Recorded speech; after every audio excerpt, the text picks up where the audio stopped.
Okay, let's take a look at the next menu along, and this is the Views menu. This menu is very straightforward. It allows you to control and manipulate different aspects of the viewport. The first command along is undo view changes. What this means is I can undo any view changes made. So I can undo the zoom I just created, or I can redo the undo, just like any undo or redo command. The next command down from the redo is save active top view. What this means is I can take a snapshot of the view. If I then change the view in any way, I can actually restore it to that point where I made the saved snapshot. Okay, the next command down is grids. The grid in the background is a home grid. I can show these grids, and I can turn them on and off. The next command down is viewport background. What this allows you to do is take an image, whether it be a moving image or a still image, and put it in the background of your viewport. This is very useful if you want to take a 3D model and put it into a real photograph or a real bit of moving footage. The next command down is update background image. This just refreshes the viewport and updates the image, whether it be a moving image or a still image. The next command down is reset background transform. What this allows you to do is update your image or force your image to fit either the current orthographic view that you have the image in, or the rendered output. Okay, the next command down is show transform gizmo. What that means is this little icon here is your transform gizmo, and he changes depending on what command you're using.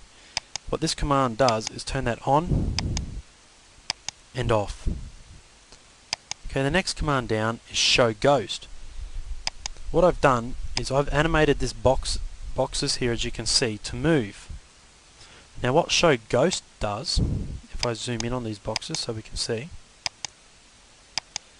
is it will show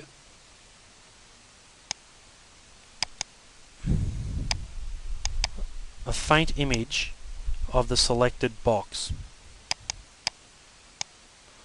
So you can see these little blue shadows of the box. So that's what show ghost does.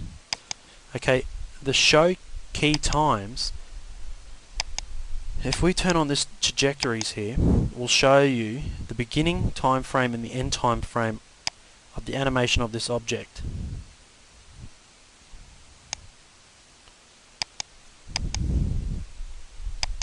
Okay, the shade selected option in this menu is pretty straightforward.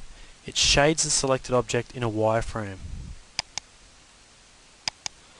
Okay, the show dependencies, what this does is any object that is dependent upon this object will show up as a different color.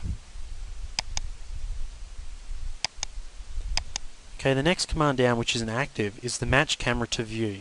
What this allows you to do is match one camera with another camera's view or another view, whether it be an isometric view or a view that you've set up.